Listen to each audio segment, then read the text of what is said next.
what's up, Los Angeles? Welcome to the Rams Skinny here on the LA Football Network, live on the Mightier 1090 ESPN Radio, coming at you for our preview show as the Rams take on the Pittsburgh Steelers in what should be a great bout of a 3-2 and a 3-3 team.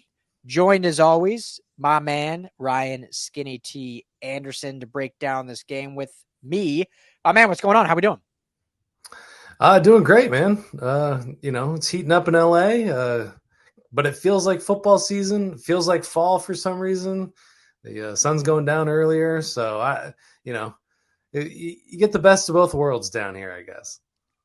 I'm sick of the heat. I know you enjoy the heat. I'm sick of it. I do. I was in Chicago / South Bend for the USC Notre Dame game, and it was a balmy 45 degrees, rainy, and I was like, okay, this is football weather. And I come back to LA and it was 92 the day I came back. I'm like, what are we doing here? It's the middle of October and we're in the 90s still. But hey, next week though, it's supposed to be in the 70s again. So we do get down to nice LA fall weather, which I cannot wait for. But honored, and my pleasure as always to sit with you and talk Rams football.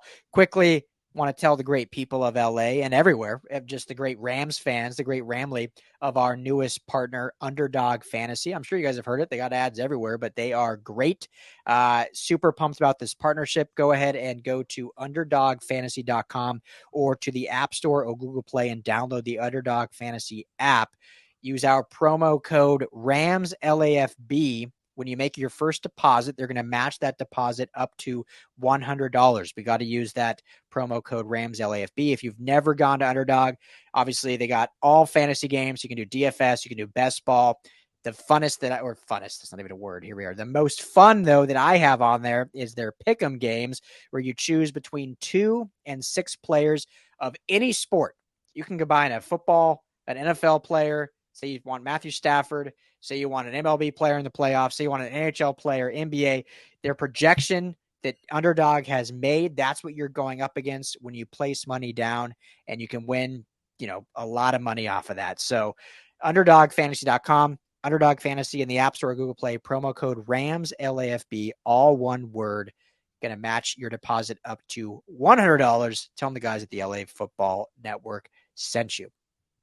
Skinny T, big one this week. Steelers, always a fun game. The Steelers are that, we were talking about before we recorded, they're that weird team that the last few years, basically since, Ben Roethlisberger, even towards the end of Ben Roethlisberger's career, never felt like good, but they're never bad. Like, they're always a team that can beat you. They can lose any team, as they've proven this year. They got absolutely slobber knocked by the Houston Texans, but then they go and beat the Baltimore Ravens and the Cleveland Browns. So, they're just an interesting team. They're well coached. Mike Tomlin, one of the most underrated coaches in football. But they come here to LA, face off against the Rams. Should be a good one. Your overall thoughts, or just your overarching brain waves heading into this big clash for our Rams? It's an interesting one. This is another team that we don't really know what they are. They've obviously got Tomlin as a good coach. We finished off our last podcast covering Cardinals, talking about Raheem Morris and the connection with Tomlin, and there's kind of the similarities, and Tomlin knows how to coach up his players, get the most out of maybe lesser known guys, maybe older guys like Patrick Peterson. And that's what we're seeing heading into this game. And, the Steelers offense is confusing. They're not scoring a lot of points, but they're beating good teams. They're losing to bad teams. They're not scoring many points, and then they're putting up 26 on the Browns, which is one of the best defenses in the league. So this is kind of a tough old chestnut to kind of dig your teeth into, to kind of figure out how the Rams are going to, match up against them. What are your thoughts? Yeah, I love that. Tough old chestnut. I feel like I never even hear the word chestnut unless it's Christmas time, which, hey, we're almost there. I mean, Christmas in the Dyrud house starts November 1st. When does it start in the Anderson house? Is it later than that? No, right after Thanksgiving. It's a tradition. We go down to Home Depot, grab a Christmas tree, decorate the tree the day after Thanksgiving. So okay, so you wait till Thanksgiving. That's the official kickoff. But like you, I love Christmas. I love Christmas movies. So Oh, I'll listen to Christmas music any day of the year. oh, any day, any day. But yeah, in the Dyrud house after Halloween, the day after Halloween, November 1st, Christmas season. Like you better believe it. Like we unfortunately we're getting off topic here, but always had a live tree since I moved to California. And then obviously when me and Monica got married, we always did the same thing. We either went to a Christmas tree lot, or at the later years went to Home Depot just because it was a lot cheaper, and those Christmas lots were like triple the price. So we went to Home Depot the last few times. Last year, 2 years ago, we finally broke down and got a fake tree. It pained me so much, but after finding lizards and spiders in our house because of the tree, we ended up going fake. But I found these, you can buy them every year, these pine cones. We're getting way off topic. I love it. Christmas, it just gets my mind going.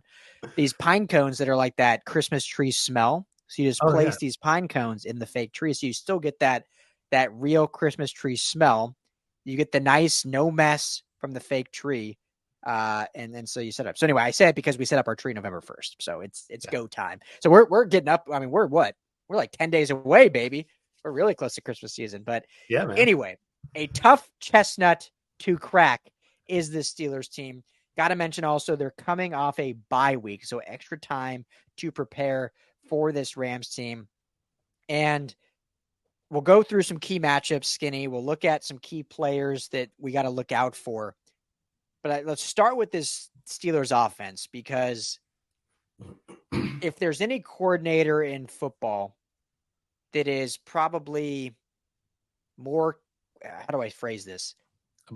Should he have gotten fired? Yeah, there's more questions about how he's still employed. It's got to be Matt Canada in Pittsburgh. And since he's been there, it's been a pretty stale offense, to put it nicely. And they used to be a running team. They really can't run the football well. Obviously, Kenny Pickett going into year 2 now still hasn't made that leap, whether that's on Kenny Pickett, whether that's on the scheme and the play calling. Jury's out on that. Everyone can have their own debate. We're not going to get into that because this is a Rams show. But is there anything of this offense, I guess I'll ask you to kind of make it more broad, that worries you for this Raheem Morris-led defense? No, not really. Not really at all. I thought we would be talking a lot more about the Rams struggling against running games, and it just hasn't been the case this year. So we don't have to bring it up. Najee Harris is, doing okay. I think he's somewhere around 4 yards a carry. Not bad. The bye week was important though. They're getting Deontay Johnson back, Pat Freiermuth, their tight end wide receiver. They've been missing the last couple of weeks. That's really the thing that I'm looking for is, George Pickens, fantastic deep ball kind of guy though. Kenny Pickett is not your rocket arm deep ball thrower. He needs those underneath Burger King hands, the BK hands, right? Little hands. Don't make fun. 9-inch hands are fine. I mean, coming from you're talking to another guy with small hands, so I don't know, but we don't go there. But he needs those underneath options, short and intermediate routes, and that's Deontay Johnson, who can be, a yak monster. He can really take it to the house, even on a short path. And Freiermuth is just a sure hand, tight end that can pick up first downs, pick up a few yards and keep the chains moving. And, so I think that's something to keep in mind, but, we've seen the Rams offense contain all sorts of offenses, from the 49ers, where they were able to, they didn't, shut them down, but, they weren't getting run all over. They were matching them with the physicality that they need to. And the offensive line is allowing a lot of pressure. Kenny Pickett is one of the highest pressured quarterbacks in the league this year.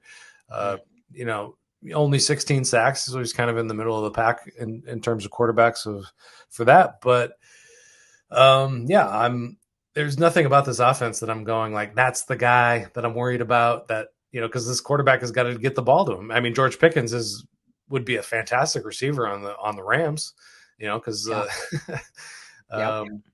Stafford can definitely get him the ball. Send him up to Buffalo. That would be interesting to see. But with the Pickens connection, just isn't that dynamic. So, all right, what are you kind of in line with that, or am I missing something? No, 100%. You mentioned Najee Harris and the running game, and he obviously Baltimore, a stout defense. The Steelers were able to beat Baltimore in their last game played, but it wasn't because of the offense or the run game. They only put up 17 points. Najee Harris 14 for 37 with 2.6 yards per carry. Jalen Warren was actually the leading rusher with 9 for 40 in that game.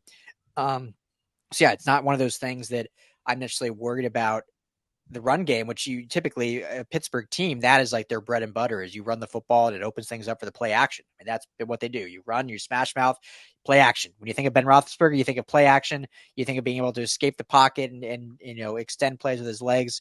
And they just haven't been able to do that since Matt Canada, and especially this year. And so, yeah, I agree with you that and the Rams defense has been really stout against the run overall. I mean, they were great against, I know their Cardinals were missing James Conner last week, but you still, it's the next man up. You got to do what you got to do. And the Rams were stout against the run defense or against the run last week. So I completely agree with you. And in years past, the only thing that would have not even worried me coming into this game, but I would have said like, okay, this is something to watch for would be missed tackles. I think Pittsburgh, even if they're not flashy, I mean, they're definitely not flashy, but even if they're not running to the same clip they usually do, they are still a very physical football team and a physical offense. So it's something about just the city of Pittsburgh.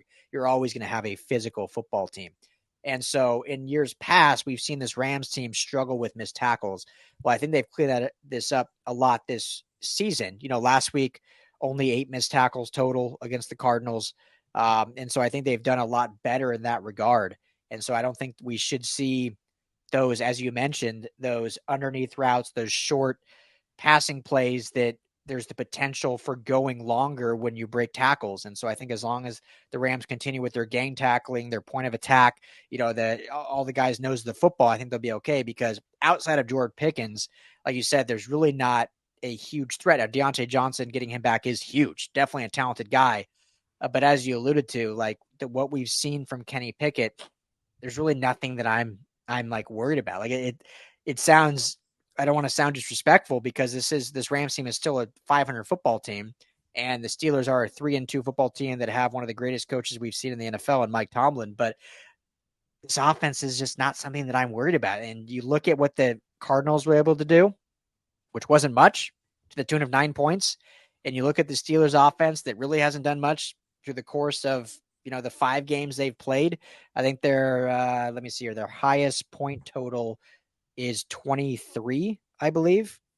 26 is their highest point total. And they also have games of 7, 6, and 17. So definitely not averaging a lot of points. And so, yeah, I just think this defense matches up really well. And I think this young group is going to play yet again good. Now, one thing we do got to mention that we didn't mention last week, or we didn't mention on the recap show, I should say, starting corner, Derion Kendrick, arrested after the win against the Cardinals, 2 misdemeanor gun charges. Now, we're not going to get into the charges or anything like that, because that's above our pay grade, and I never like to speculate on anything legal. But I would assume probably won't play this game. Now, the Rams, never know. I mean, the Rams are still kind of just, waiting until the legal course is taken. But in your opinion, Skinny, if he does not go, how big of a blow is that when you consider the talent of George Pickens, getting Deontay Johnson back? Is that a big deal? Or is everything we just said about how this is not an explosive offense, the Rams have been great against the run, they should be able to withstand the storm, next man up mentality? Just your thoughts on if Kendrick is unavailable. Kendrick has been kind of a boom and bust sort of cornerback, I feel like, for this defense. So, I think that he would go toe-to-toe with George Pickens on the outside for a lot of the game. I think the next guy that's up is, Akhello Witherspoon is going to be on one side, and then we're looking at Duke Shelley on the other side. Yeah, Duke Shelley or probably Trey Tomlinson, I'm guessing. Trey Tomlinson, that would be interesting. Those guys are kind of unproven so far. We've seen we haven't seen much of Tomlinson really at all. Yeah. I haven't looked at his snap counts in a while, but I don't remember seeing him on the field at all. And he was kind of a hot name coming out of camp, as a physical guy, small guy. But that, that could, if Pickett is able to kind of set up plays and kind of set up his offense in the right way, that's definitely something that is something to watch. That's got to be a key matchup right there. Is if they're putting Trey Tomlinson up against George Pickens, he's going to be committing some penalties trying to contain that guy. It's just a size mismatch, which you're going to have when you draft a guy that's 5'9". Yeah. So, and just to jump in, 12 total snaps this season, 8 of those coming last week against the Cardinals. So, it is good, I guess, that his highest snap total came last week. So maybe he can build off that if he's going to see more playing time this week. Yeah. So I think there is a drop off of talent. I mean, everybody's going to tell you that the next person is got to be ready to go, but that's just not how it works. And I think Derion Kendrick is one of the heart and souls of the defense, just with the kind of fire that he plays with. He plays with a high degree of confidence, and as a cornerback, you have to have a short memory. They say that about quarterbacks, but also cornerbacks, because you have to have that high level of confidence.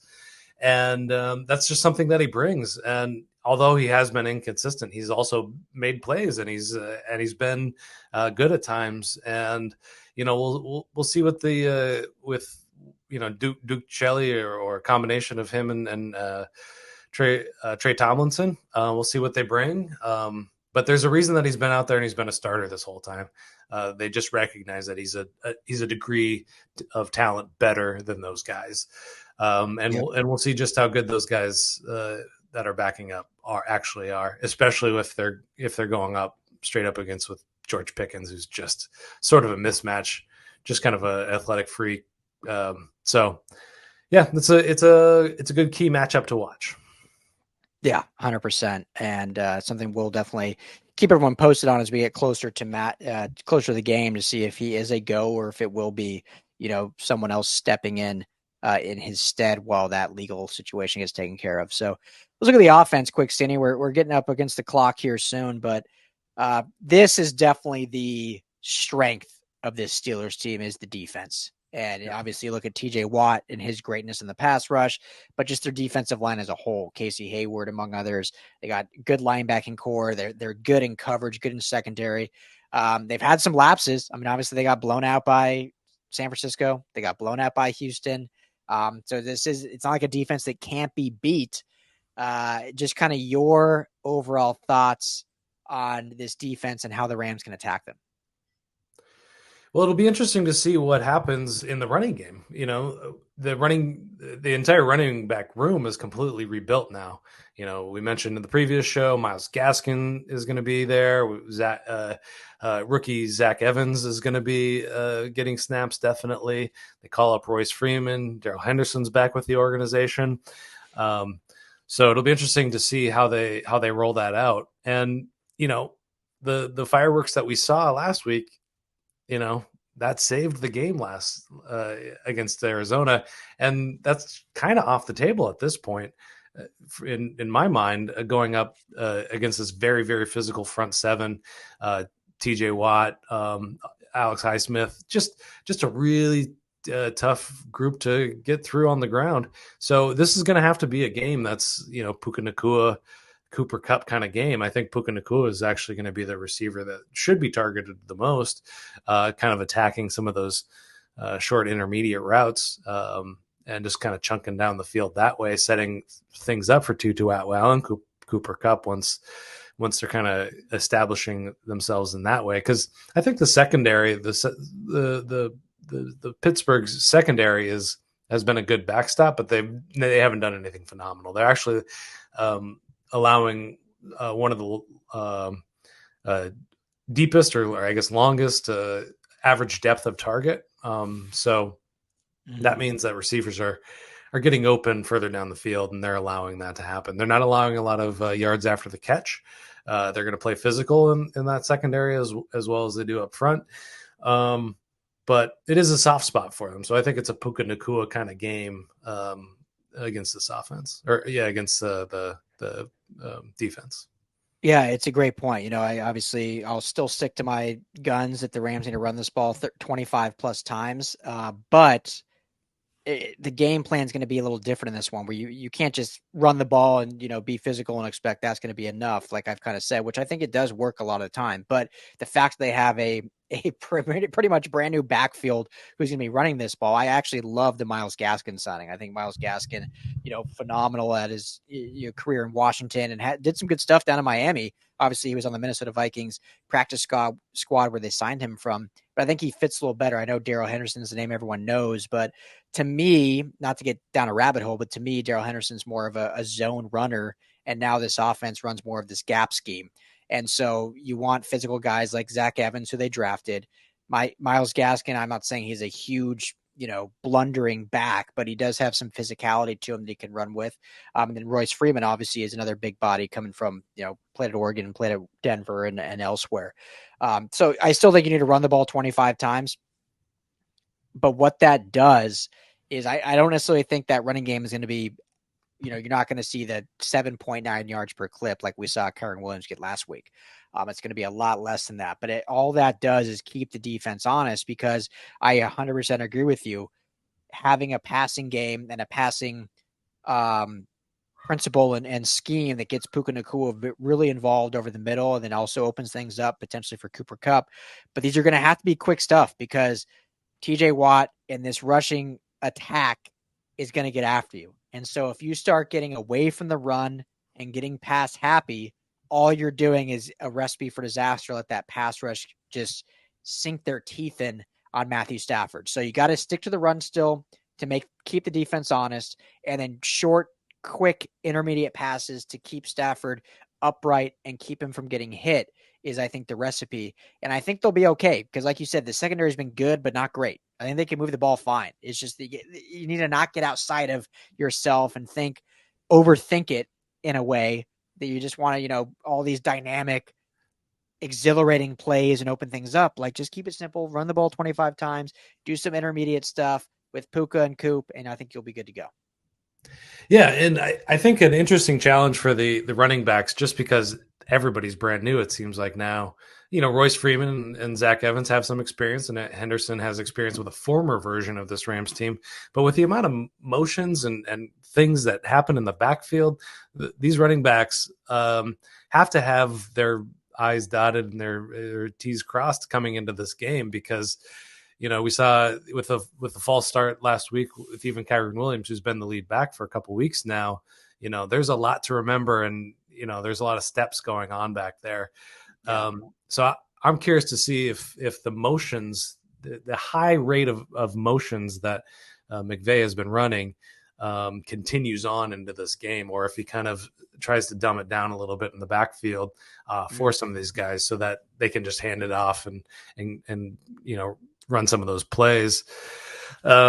Which that's a great. I just want to jump in there, because I think that's a phenomenal point you just made there. And it reminds me back to the Baker Mayfield game against the Raiders last year, right? When he comes off the plane after less than 48 hours starts, and McVay obviously has to, call a pretty dumbed down offense in order for, he didn't know the playbook from Adam. And so you really dumb things down. And so it's going to be so interesting to see how McVay calls things, but then also how Matthew Stafford relays that messaging, because as smart as these guys are, I'm not at all questioning their intelligence, but this is a very complex playbook.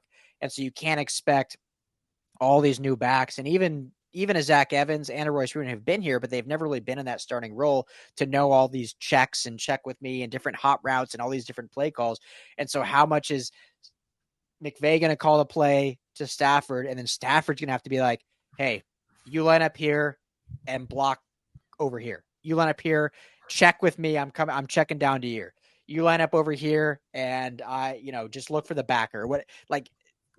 Matthew Stafford's going to be the Sean McVay on the field, because when Baker Mayfield was in that situation, the offense had to be dumbed down, but he still had, the headset. McVay was able to still talk to him until 15 seconds when it was cut off. You can't do it with running backs. So it's going to be up to McVay telling Stafford to Stafford now telling these new backs. So a classic game of telephone and what gets relayed correctly and what doesn't get relayed. And so, yeah, the simplicity of it is going to be so important. So it's such a great point because I'm curious to see how they are able to adapt to that and do it correctly. Well, and furthermore, it's like they got these two edge rushers coming at you, TJ Watt and Alex Yeah. Highsmith. Like they got to be the chip help is essential in this game, and so these running backs have a lot. They have a lot on their plate, and so does the offensive line. Obviously, it's going to fall on them primarily because these backs are just kind of going to be trying to play catch up all game, and that's the biggest thing that worries me is that. The pass rush is really going to shut down. The only offense that you're really going to get, I think, in this game is, Puka Nacua, hopefully something, that Tutu can take for some yak, Cooper Kupp can take for some yak. But that's something, this is the Steelers are a blitzing team, and the Rams have struggled when teams start coming after them with 5 players, 6 players, and they're not afraid to do that. And the Rams will just have to make them pay a few times to kind of get them to back off that a little bit. Yeah, and we haven't harped on it a ton, but I think this Kyren Williams loss is a massive loss for this offense. I think he's not only proven that he's a full 3-down back, but just as we just alluded to, the ability of knowing the offense, knowing the check with me's, knowing the different play calls and whatnot, and different pass pro that he needs to do to protect Matthew Stafford, I think is a huge, huge loss. So it's not to the level where I think the Rams are going to lose this game necessarily. But if they are to lose this game, it's going to be because of these new backs, in my opinion, because they're just not going to be able to contain the edge rush pressure from the Steelers, and Stafford's not going to have that check down outlet, and the rush game is just not going to be what we've seen in these wins. Again, 3-0 when they run the ball 27 plus times and they get success. And usually that's from one Kyren Williams. So huge thing to look for in this game. And, it's going to be really, really fascinating to see how Coach McVay utilizes these new backs and is able to get them involved without overcomplicating things, and how Matthew Stafford is able to be the coach on the field and use that relatability that was lacking in the preseason with these new players. Yeah, I think, and then just flipping back to the defense really quickly, we kind of touched on it last week heading into last week's game, is like, let's see some more turnovers from the defense. That's going to keep them in this game. It's going to make it easier for this offense to score. So, I don't think, with Kyren Williams in the game, it's not going to look like it was. That running game wasn't going to look like it was against the Cardinals. Yeah. So this is going to have to be a team effort once again. I don't think this is going to be a runaway. I don't think at any time either team is really going to kind of feel like they're in control for more than a few possessions at a time. I think this is definitely going to be a back and forth battle to the end. I think this is going to kind of resemble, Cincinnati, Indianapolis in the way that it's a slog for both sides. And, we just got to see a couple of explosive plays on offense, and then a couple of kind of big difference making plays from the defense, whether that's, timely sacks or turnovers, forced turnovers from the defense. And that's what this game is going to come down to, is just kind of some of those fluky plays. It's going to be in LA, so you're not going to have a lot of, that South Bend kind of weather that you were talking about earlier. This is just going to be nice. a beautiful day, Nice. beautiful day to play some football.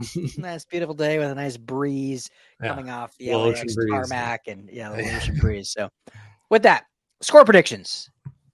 Let's get to it. So we both picked the Rams to win last week, as they did. What is your score prediction, Rams Steelers, this week? Do the Rams move to 4-3? Do they fall to 3-4? I'm still picking the Rams to win, just because I do think this offense has the edge. I don't think it's going to be a high scoring affair. I'm not going to pick the Rams to score more than 30. for a couple weeks until I can see some proof that they can do it. So I'm going to say that the Rams are, we're going to go teens still. This is going to be 19-16 Rams sneak it out. Ooh, wasn't that the losing score against the Bengals, 19-16? That sounds right. Yeah. And they head into this game as 3-point home favorites. So it's kind of, they get 3 points just for being home, right? Typically 2.5, 3. Yeah. Typically, yeah. So it's kind of a pick 'em. It should be a close game. I'm sure we'll see a lot of terrible towels at SoFi, unfortunately, but hey, that's okay. They can boost our economy. We like to welcome. We're past the point of like arguing this whole stadium takeover thing. Like, hey, just come help our economy. Like, we'll take your money. That's fine. We'll embrace it. We'll hang out. And hey, there's a ton of Steelers fans live in LA. I don't know how many Steelers fans are in Highland Park by you, but there's a lot in Pasadena by me. So I know a lot of Steelers fans. I agree with you 100%. My prediction, I was thinking it's going to be a defensive kind of slugfest. This offense, until we see all facets put together, they're not quite dynamic yet. And obviously the loss of Kyren Williams, as I mentioned, I think is a huge, huge loss. I like the 1960, and I don't want to steal that from you. So I'll go 17-13 Rams win. They cover with a 4-point victory. 17-13. Wouldn't be shocked if they get a late field goal to push it to 20, but we'll go 17-13. So we both have the Rams going with the win this week. Anything else to add, Skinny T, before we wrap up? No, I think we covered it. We're going to be out there for the tailgate takeover. If you see us out there, say what's up. We'll put you on our little show that we do our little YouTube show out there. We'll make you internet famous. And we'll and if you win the game, you get a drink on LAFB. So definitely hit us up for that. Look at that. How many drinks did you guys give out last week for the Eagles game? Quite a few. I know you brought a lot of those airplane bottles. Yeah. There was around 20 drinks. We happened upon a group of Eagles fans that were already overserved, and we didn't help them out with that. But they were a riot. Love it. Love it. Yeah, that latest tailgate takeover show will be dropping this week on LAFBnetwork.com and the LAFB Network YouTube channel. So check that out. So that's all the time we got here on the Rams. Skinny, both of us got the Rams moving to 4-3. Should be a great test, great battle as they welcome the Steelers to SoFi. For Ryan Skinny T. Anderson, I'm Ryan Dyward. Thank you all. Make sure to like and subscribe to the YouTube channel, Rams LAFB.